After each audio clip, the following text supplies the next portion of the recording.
A 30-0 run from UConn in the Elite Eight just hit different.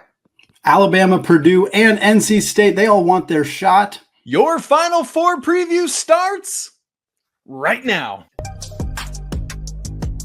Locked On Podcast Network presents the 2024 NCAA Bracket Breakdown. Presented by Nissan.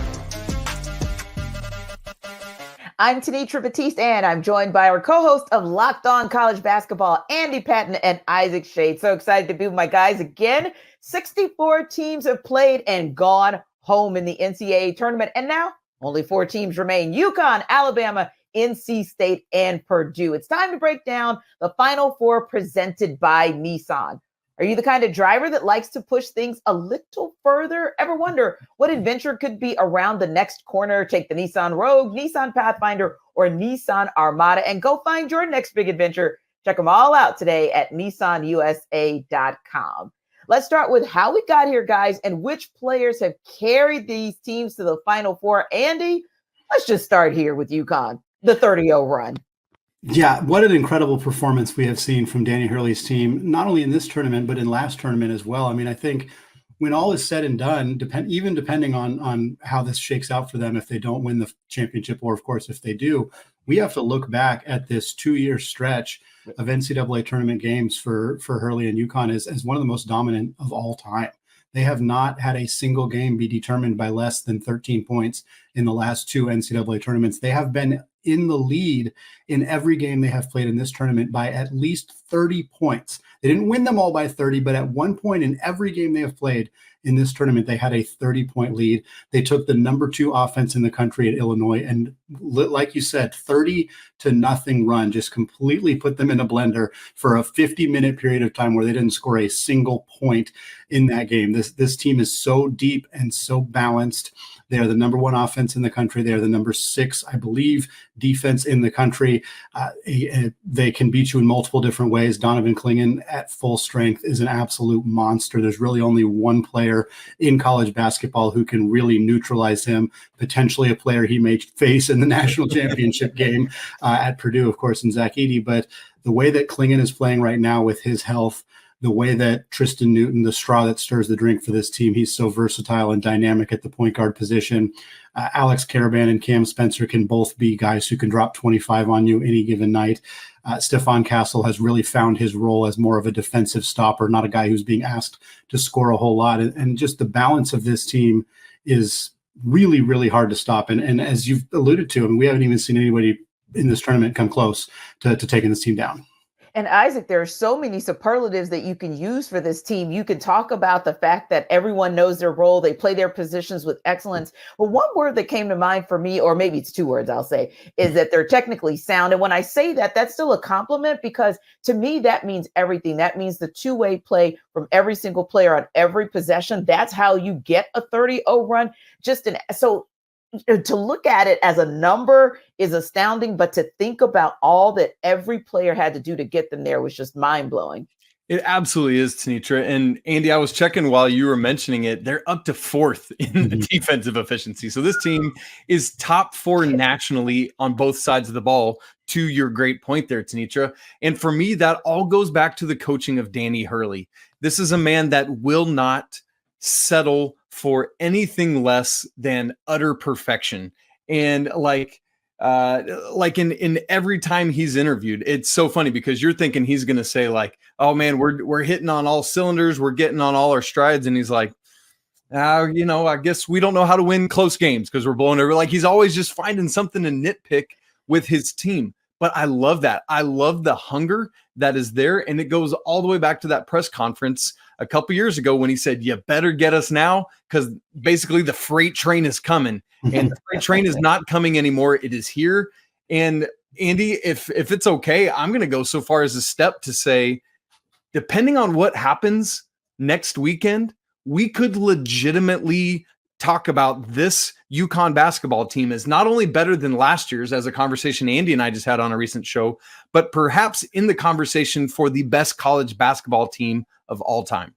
Which, Andy, would be so exciting because there's so much movement with the one and dones and the transfer portal and NIA fallout that we don't get an opportunity to see a team have a core and then see that greatness one season, let alone duplicate itself or potentially to be great 2 seasons in a row or back to back. And Andy, where that kind of took me talking about our next team as well, and Isaac talking about our next team as well, is what we saw in the old days of the football Alabama. So whenever Nick Saban would hit the podium, he'd always find something, like Dan Hurley would find, he'd always find something better for his team to do. But I got to tell you, the basketball Crimson Tide did their best example or their best kind of duplication of what the football team used to do, because no pun intended, but they absolutely scored a tidal wave to punch their ticket to the Final Four. They have. And Tanitra, it's wild to think back because Alabama lost 4 of their last 6 games, rounding out the regular season and the SEC tournament. And yet here they are on this run, knocking off Charleston, Grand Canyon, North Carolina, and then a surprising Clemson team in the Elite 8 on Saturday. And when you look at where this is coming from, Tanitra, we've got to start nowhere else than Mark Sears, who has absolutely put this team on his back and shoulders and anywhere else he could find space for them and said, come on, boys, I got space for all of you. Let's ride. And it is something to watch. I mean, we talked about in the North Carolina game, had a very slow start, but once the faucet is open, good grief, it's a fire hose, man. And he is absolutely rolling. But what Alabama can do is just overwhelm you. It does, as you just said, come like in a tidal wave. Once the floodgates open, you might as well just move and let it go right on by, because whether it was an X factor like Grant Nelson, who had done nothing in the NCAA tournament, blowing up against North Carolina, or freshman Jaron Stevenson, who had the game of his freshman career in the Elite 8 to help punch the ticket to the Final Four. Like, I don't think Alabama moves on without that contribution from him. So it's coming from so many different people. And oh, by the way, they've done it the last 2 games without perhaps their best shooter, with all due respect to Mark Sears, and Latrell Reitzel.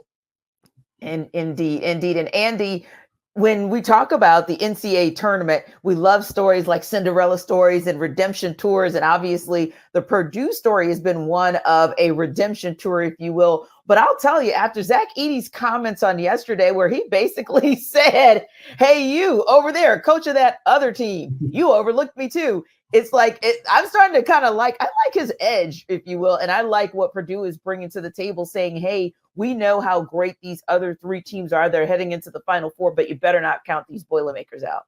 Yeah, and I think that's kind of the attitude that Matt Painter wants to really kind of paint, for lack of a better word, with his team. He recruits a lot of underdogs. He recruits a lot of guys who weren't top 100 or top 75 or even top 150 guys in their recruiting class. And the development, the player development at Purdue has been fantastic. It's easy to see the growth of guys like Braden Smith and Fletcher Lawyer from year 1 to year 2, how much better those guys have gotten. Of course, Zach Edey, the growth of him from his freshman year, where he was a bit player, to who he is now as almost certainly back-to-back National Player of the Year. These guys were overlooked in high school, and Matt Painter found them a home and convinced them to, how to play together and how to build a team and have that chip on their shoulder. And they didn't need any extra motivation coming into this tournament because of what happened last year, but they have absolutely rolled through everybody. And you can tell they're not letting their foot off the brakes at all. They have no intention of easing up or, they're putting their best foot forward for every minute of every game, because this team has no intentions of losing early in this tournament. They already are in a spot where I think they can feel pretty comfortable about exercising the demons from last year's loss to a 16 seed. But the only other team to ever lose to a 16 seed, Virginia, they won the whole thing. And you can bet that every single player on Purdue is aware of that fact and aware that they have an opportunity to do the same thing that Virginia did in 2019 and bring a trophy to Purdue.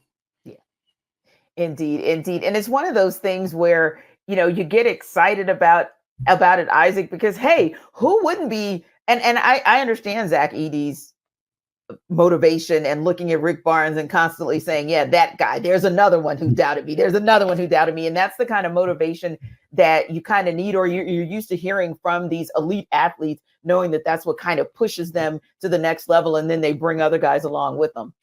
It absolutely is. And I'm right with you, Tanitra. I hadn't really heard that edge from Andy until post-game on Sunday. Andy, am I tracking correctly with that? Like, I don't remember ever hearing it. Do you? No, that was kind of the first time I think he's really stepped out and said something like that. And I think maybe he felt like it was the right time to be able to express that because they've gotten to this point in the tournament. Yeah. I was all about it, man. Bring that noise more often. Andy and I have talked a lot about Lance Jones, the Southern Illinois transfer, who's come in and added a level of athleticism, and that was one of the potential issues on Sunday against Tennessee was their shortened backcourt, which didn't match up well with this, kind of expected runner-up in the National Player of the Year, Dalton Knecht. And while he still scored 37, they figured out a way to do it. This team is rolling, and they've got a big opportunity against NC State on Saturday.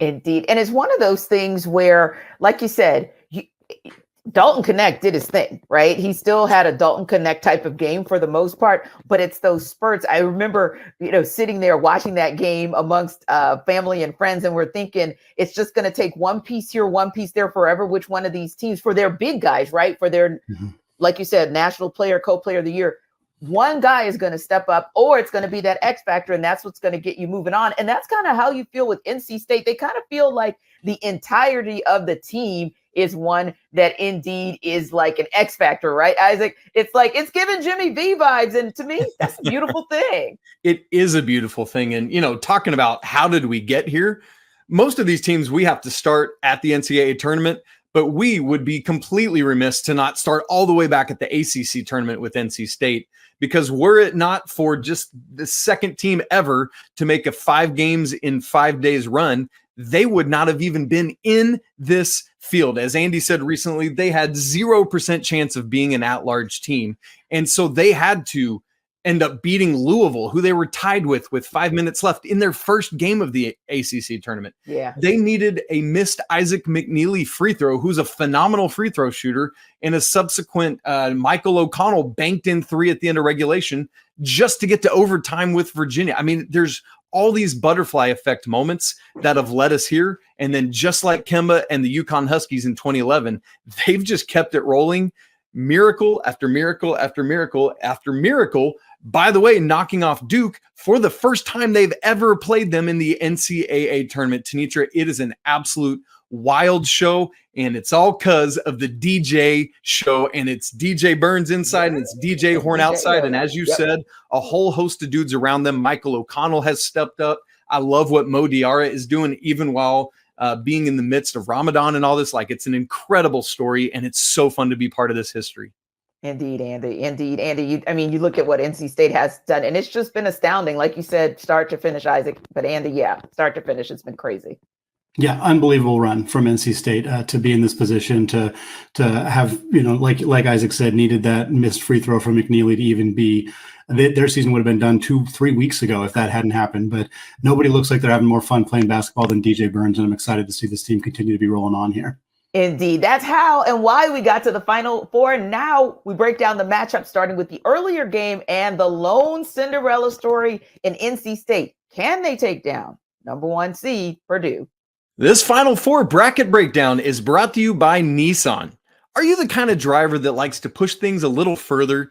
Do you ever wonder what adventure could be waiting just around the next corner? Well, our friends at Nissan have a lineup of SUVs with the capabilities to take your adventure to the next level. How about the 2024 Nissan Rogue? It's perfect for city drives and great escapes. It's got class exclusive Google built-in, which is always updating assistant to call on for almost anything.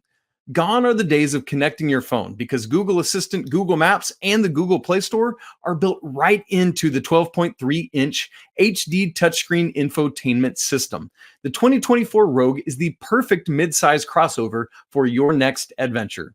Or how about the Nissan Pathfinder? That's the one that my family, the Shade Brigade, would choose every time. It's got room for up to 8, an expansive cargo capacity, and advanced available 4x4 capability. With 284 horsepower and up to 6,000 pounds towing capacity, when adventure calls, the Pathfinder is right there to answer. So why don't you go take the Nissan Rogue, Pathfinder, or Armada and go find your next big adventure? Shop nissanusa.com.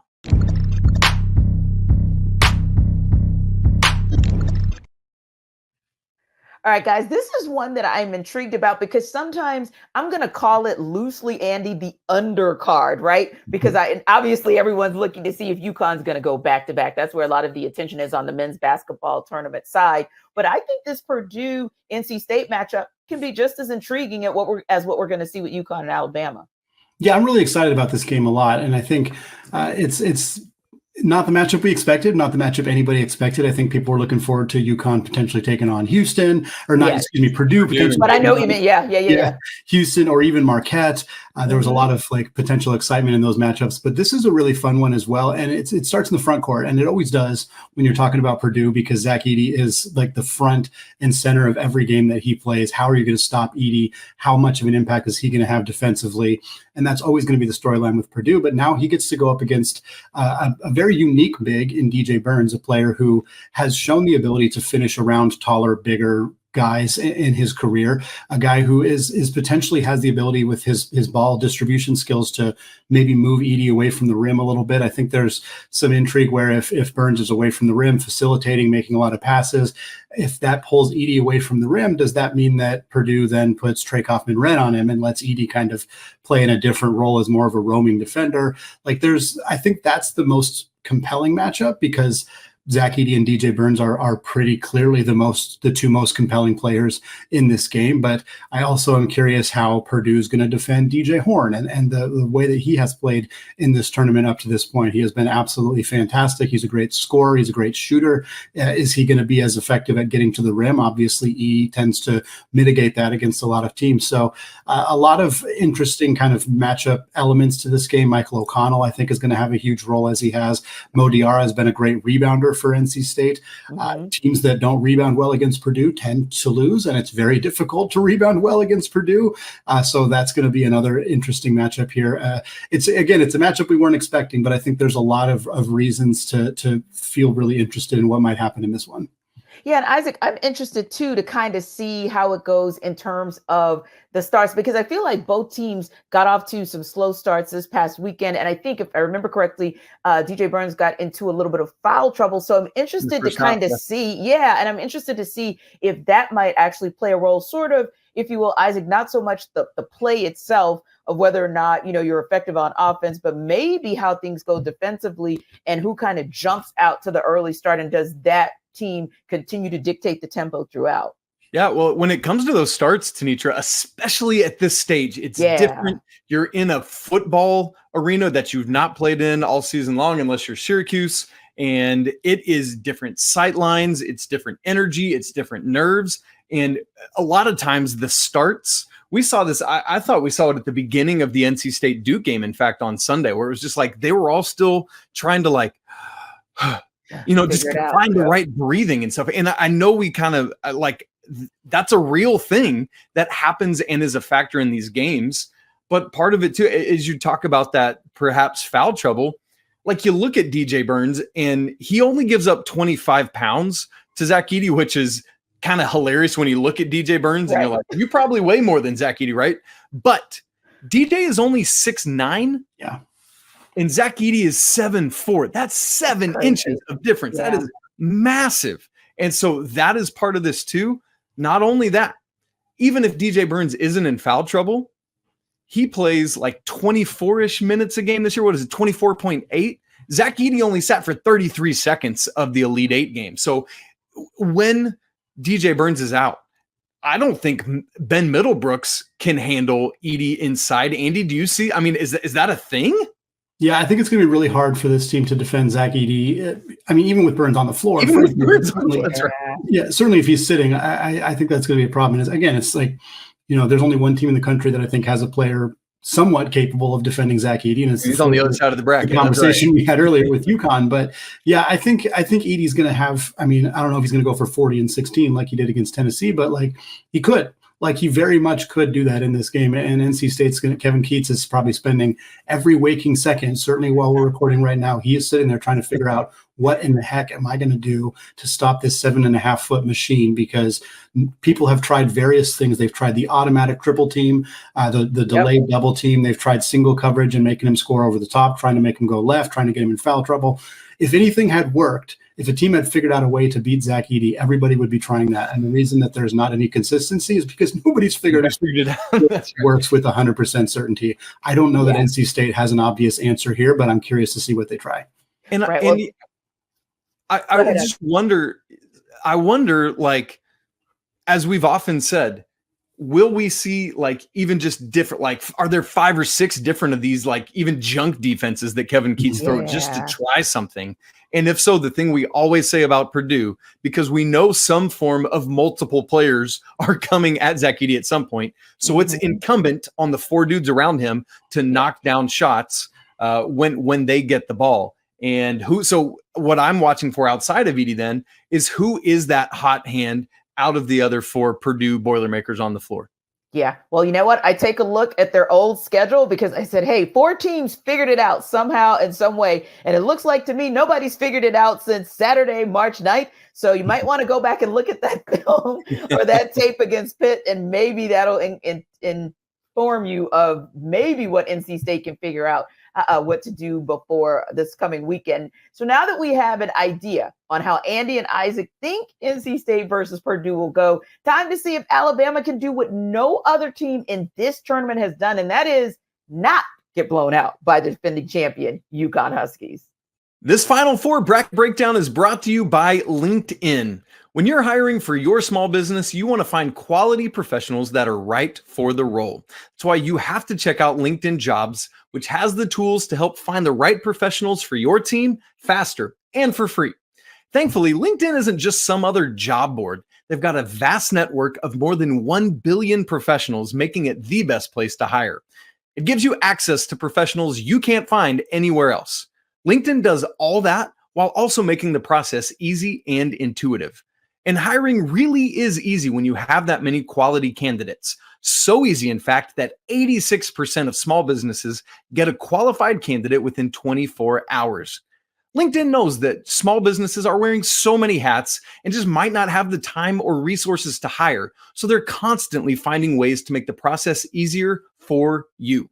For example, they just launched this feature that helps you write job descriptions. I love that. I hate writing job descriptions and I'm not good at it. LinkedIn helps me do it, and it's so great. So post your job for free right now at linkedin.com/lockedoncollege. Once again, that's linkedin.com/lockedoncollege to post your job for free.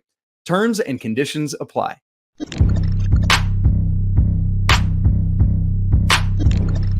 Guys, this run by the UConn Huskies in the tournament has been so impressive that I got to say it twice, 30-0 run in their Elite 8 matchup against Illinois. But Alabama has a high-octane offense, too. Can the Tide hang with the Huskies, Isaac? Here's the thing about Alabama. They shouldn't be able to, and that's not an Alabama thing. That's a 361 other schools in Division I that can't. But here's the thing about Alabama. There's always a what-if factor because of their ability to bomb from outside. Yeah. If they get up, like I posed this question to Andy kind of off the cuff the other day of like, how many threes does Alabama need to hit in this game to pull the upset or even to just stay in it?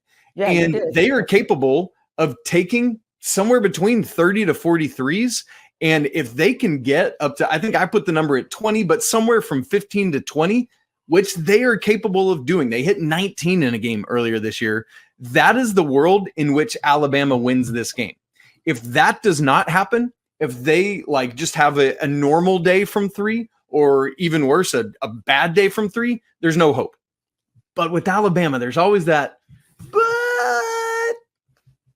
Yeah, because Andy, I can recall us talking about this ahead of their game against Carolina and basically saying, hey, they're going to shoot lights out, right? But their defense, on the other hand, can be a little bit leaky. And this was one of those games where Carolina kind of sputtered just enough until Alabama's 3-point shot started hitting in that second half. And then that was kind of all she wrote. So but you think with a UConn, well, they don't quite have that leaky defense that we referenced. Who on Alabama is going to stop Donovan Clingan? Like, I think you could have made the same argument ahead of the Armando Bacot game for North Carolina. And certainly that Carolina didn't do enough to win that game, even though Alabama's defense wasn't great. But I just don't see an avenue for Alabama defensively to be able to slow down Klingon in the block. I think Hurley and UConn are just going to go, they're just going to feed him constantly like they did in the Illinois game. I think he had 7 of their first 8 points, something like that. He they established him right away. I think they're going to do that again, try to potentially get guys like Pringle or Nelson or whoever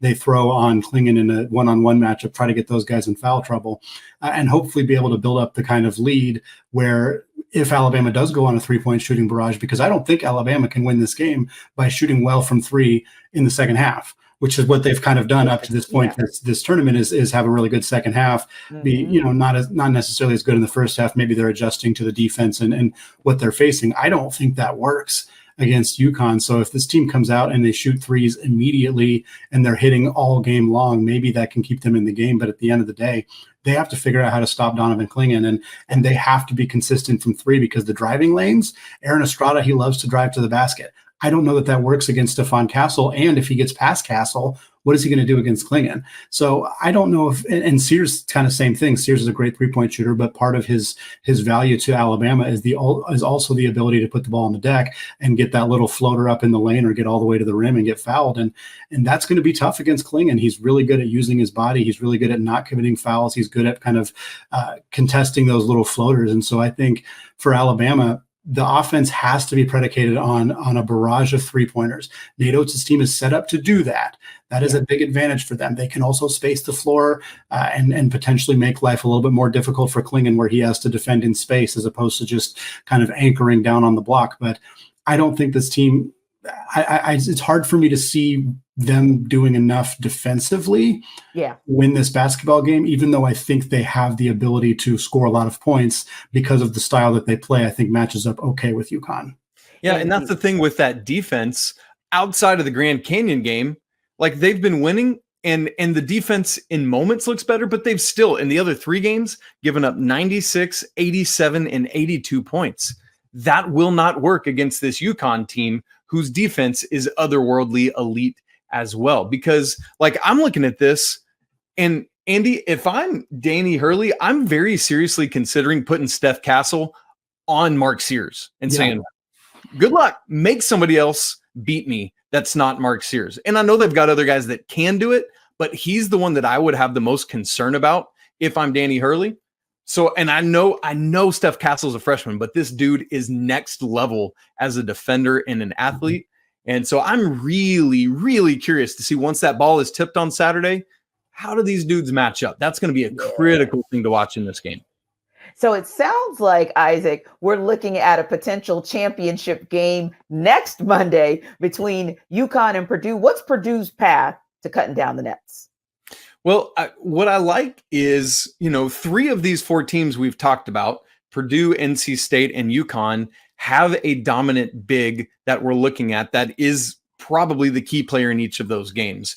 For Purdue, let me go to the NC State side of that, actually. While I love what they're doing, and while I love DJ Burns and his happy-go-lucky, isn't this so fun moment that we're having, which we're all living in now? Yeah. There's a way in which I just think Zach Edey's just going to overwhelm him. He's got the height and the weight on him. And at some point, it's got to fall apart. But look, as soon as I say that, NC State's going to shock us all again. So why am I even predicting that? But legitimately, you just ride the National Player of the Year in this thing. And then, as I said earlier, you just need your outside guys to hit some of their wide open shots that they'll take as NC State double or triples down on Edey. Yeah, and Andy, I kind of see similarly to Isaac, but what do you think might be a path for Purdue to be able to hoist that championship banner and say, hey, we've got one? Yeah, Purdue's in a great spot to potentially win it all. I mean, as great of a spot as you can be when when UConn is in the region, is in the bracket. I mean, getting to the point where they have to play UConn is a tremendous result for Purdue. But they are, more than anybody else of these 4 teams, and really more than anybody else when it was a full 68 field, they are more equipped to beat UConn than anybody else. And UConn had to avoid losing to teams that weren't as equipped. Purdue had to do the same. They are now each 1 win away from potentially doing that, setting up a potential Klingon versus Edey matchup. I would be very intrigued if UConn would still opt to double Edey, or if they would just try to let him play one-on-one with Klingon, who Klingon is huge. He's 7'2", 7'3", maybe. He's got a big wingspan, and one of the only players in the sport who is bigger than him is Zach Edey. And if we get that matchup, and certainly UConn has to take care of business against Alabama, and obviously the flip side there, as Isaac talked about, but that is one of the most compelling one-on-one matchups that we've seen in a national championship game in a very long time. Those two players are exceptional on both ends of the floor. Klingon's defense has been getting all sorts of praise. He's from NBA draft prospects, from college analysts, everything. This is where you prove what you're capable of. He doesn't need to get 5 blocks in this game, but if he makes Edey miss 3, 4, 5 shots that he doesn't typically miss, that might be enough for UConn to potentially pull off a victory here, especially if, they lock Castle in on Braden Smith and kind of make his life a little bit more difficult. Again, we have to get to that matchup first, but if we do, there's a lot of compelling there's a lot of interest in that matchup.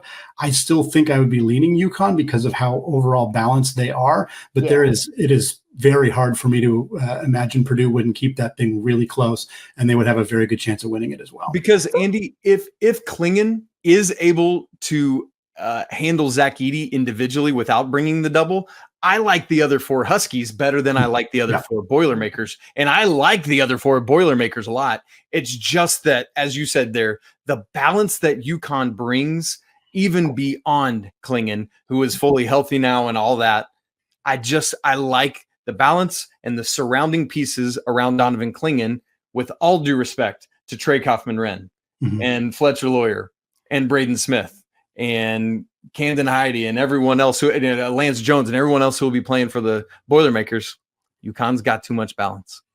So Isaac, I'm going to throw a quirky question to you. And this is assuming that we still feel like UConn is the presumptive favorite there.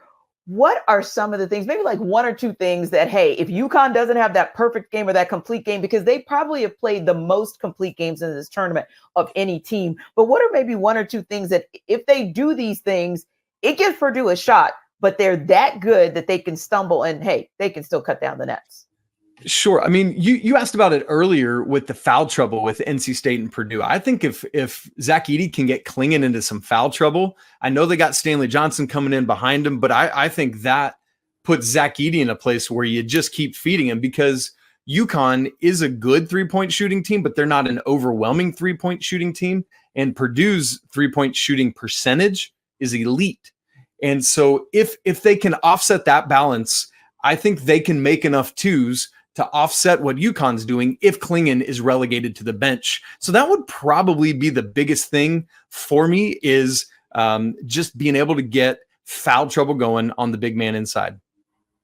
One thing that really intrigued me in this matchup too is the difference in size in the guard rooms. Like, Purdue doesn't have a ton of size, and it hasn't seemed to impact them all that much. But Lance Jones is listed at 6'1"-ish. Neither Smith or Lawyer are particularly big, and UConn has a ton of length on the perimeter. Tristan Newton's big for a point guard. Stephon Castle's like 6'7". He's practically a 3, small ball 4 size in the modern NBA. And Cam Spencer, he's not an elite defender, but he's got a lot of size too. And so, who's Lance Jones going to guard? Like, we've talked about this before a few times with Purdue. Like, are they going to put Jones on Castle? Like, Castle's not a great offensive player, but he's got 5 inches on Lance Jones. Like, I could see that being an area that UConn could attack. So just, kind of one of the few non-Edey Klingon aspects of this matchup that I think is really compelling to me.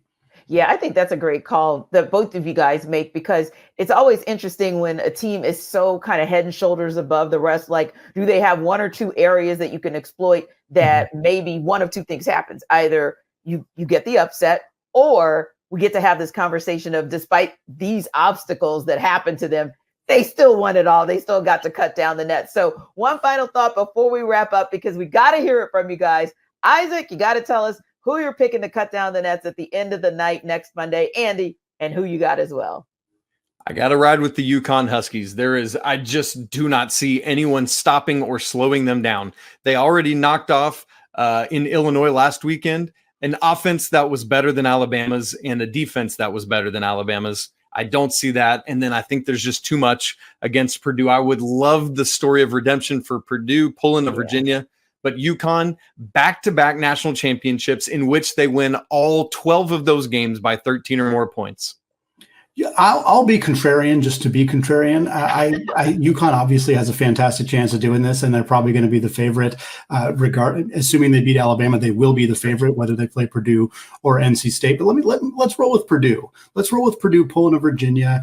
Phrase we've used a bunch of times because this is the only second time a team has made the tournament after losing to a 16th seed, and the other team won it all. So why can't Purdue do it? They're playing some great basketball right now. I think that Edey is a obviously a tough matchup for UConn. I think the possibility of him getting Klingon in foul trouble, being able to dominate on the block while they play Samson Johnson or are forced to double, triple team him. Braden Smith has distributed the ball at an absolutely elite level throughout this tournament. He had 15 assists against Gonzaga. I could absolutely see a reality where Braden Smith is carving up UConn defensively, where Zach Edey is overwhelming, where Donovan Klingon's spending a lot of time on the bench, and Purdue ends up hoisting the trophy and being the second team to lose to a 16 seed and win the championship the following year. After the teams cut down the nets, the action won't stop on Locked On College Basketball. Portal season, recruiting, and more every day on Locked On College Basketball with Andy and Isaac. Get into it. Don't miss a moment. It's part of the Locked On Podcast Network, your team every day.